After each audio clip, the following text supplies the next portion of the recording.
সকলে জ্ঞাত যে আমাৰ কিছুমান কংগ্ৰেছ দলৰ কৰ্মী বিজেপি নানান ধৰণৰ প্ৰলোভন দি ভোট কাটিম বা উদ্যমিতা আঁচনি 10,000 টকা কাটিম অৰুণোদয় কাটিম বুলি কৈ নানান ধৰণৰ ভয় ভাবুকি দি আমাৰ কিছুমান কৰ্মী মানে বিজেপিলৈ গৈছিল আৰু ঠিক অধিৱেশন হোৱাৰ পিছতে সেই কৰ্মীবিলাক পুনৰ আমাৰ মাজলৈ ঘূৰি আহিছে।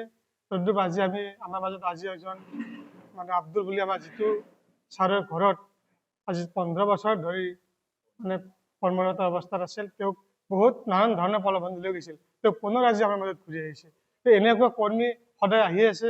কাৰণ যিমানে যি প্ৰলোভন নেদক কিয় বিজেপিৰ সেই প্ৰলোভনত আমাৰ কৰ্মীবিলাক এতিয়া বুজি পাইছে আৰু পুনৰ কংগ্ৰেছ দলৰ ঘূৰি আহিছে। আৰু এটা কথাটো যে গোটেই ভাৰতবৰ্ষতে এটা এনেকুৱা হৈছে ধৰ্ম আৰু অধৰ্মৰ যুঁজ এখন চলি আছে, যে কংগ্ৰেছ দলে সদায় নীতি আদৰ্শত যুঁজি আছে আৰু বিজেপি সদায় বেআইনীভাৱে মানে কংগ্ৰেছৰ লগত যুঁজি আছে বা আমাৰ কিছুমান নেতা কিনাৰ কাৰণে চেষ্টা কৰি আছে।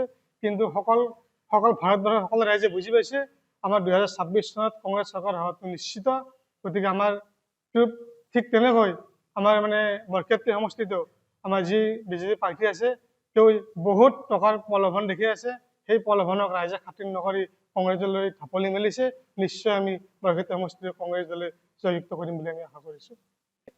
আমাৰ সন্মানীয় ভাৰতীয় জাতীয় কংগ্ৰেছ দলৰ মনোনীত প্ৰাৰ্থী দিগন্ত বৰ্মন ডাঙৰীয়াই দিন ৰাত প্ৰচাৰ চলি আছে।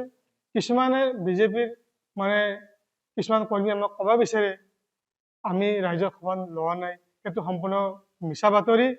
আমি ৰাইজৰ মাজত আছোঁ, ৰাইজৰ লগত আছোঁ, ৰাইজে আমাক বহুত সঁহাৰি দিছে আৰু আমি ৰাইজৰ সঁহাৰি পাই বুজিব পাৰিছোঁ আমি 26 চনত আমি অধিক ভোটত জয়লাভ কৰিম।